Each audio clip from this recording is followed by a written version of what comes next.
হলি recipe.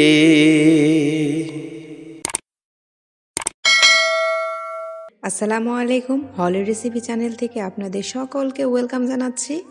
আজকে তৈরি করে দেখাবো তেলে ভাজা পুলি পিঠা, কিংবা আপনারা এটা কানমুচড়িও বলতে পারেন।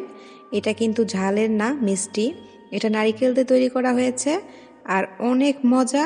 তাহলে চলুন খুব সহজে তেলে ভেজে কিভাবে পুলি পিঠা তৈরি করতে হয় সেটাই দেখে নেওয়া যাক। প্রথমে আমরা পুলি পিঠার জন্য একটা ড্র তৈরি করে নেব। সেই জন্য দিয়ে দিচ্ছি পানি। আমরা চালের গুঁড়ো দিয়ে এটাকে তৈরি করে নেব। আমি অনেক পরিমাণে তৈরি করব, সেই জন্য আমি বেশি পরিমাণে পানি দিয়ে এটা তৈরি করে নিচ্ছি। আপনারা যদি প্রথমে অল্প পরিমাণে তৈরি করেন তাহলে কিন্তু অল্প পরিমাণে পানি দিয়ে এটা করতে হবে। প্রায় আমি 3 থেকে 4 কাপের মতো পানি দিয়েছি। চালের গুঁড়ো যদি শুকনা থাকে তাহলে পানির পরিমাণ একটু বেশি লাগে, আর যদি চালের গুঁড়ো ভেজা হয় তাহলে কিন্তু পানির পরিমাণ কম লাগবে। সেই দিকে একটু খেয়াল রাখবেন, তাছাড়া কিন্তু ডোটা আমাদের শক্ত কিংবা নরম হতে পারে। দেখতেই পাচ্ছেন আমরা যেভাবে রুটির জন্য খামির তৈরি করি ঠিক সেই রকম চালের গুঁড়ো দিয়ে এটা আমরা তৈরি করলাম। রুটির ঠিক একই রকম ভাবেই আমি কিন্তু ভালোভাবে ডোটাকে মথে নিয়েছি। খুব সুন্দর একটা ডো হয়েছে। এবার আমি সেখান থেকে অল্প পরিমাণে নিলাম, নিয়ে এইভাবে আমি আবার একটু মথে নিচ্ছি আর ঠিক এইরকম খুরির আকারে তৈরি করে নিচ্ছি।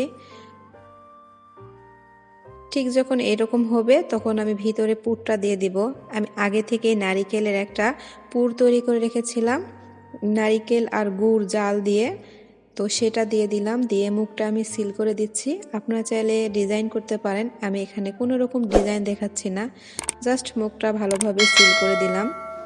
আমার চ্যানেলে আরও অনেক রকম ডিজাইনের পুলি পিঠা দেওয়া আছে, আপনারা চাইলে সেটা দেখে নিতে পারেন। আমি এটা স্যাম্পলভাবে রাখছি। ঠিক একই রকমভাবে আমি সবগুলো তৈরি করে নিয়েছি, দেখতেই পাচ্ছেন। আমি কিন্তু অনেক পিঠা তৈরি করেছি, সেই জন্য আমার সব কিছু বেশি পরিমাণে উপকরণ লেগেছে। আপনারা অল্প পরিমাণে তৈরি করলে অল্প পরিমাণে দিয়েই করবেন। কড়াইয়ে আমি তেলটা উঠাইছিলাম, গরম হয়ে এসেছে।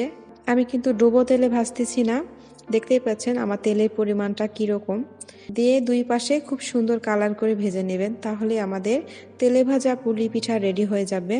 অনেকে কিন্তু এই পিঠা দুধেতে ভিজায়, দুধ পুলি যেটাকে আমরা বলি, কিন্তু এভাবে মুচমুচে ভেজে দিলে হবে না, সেটা হালকাভাবে ভাজতে হয়।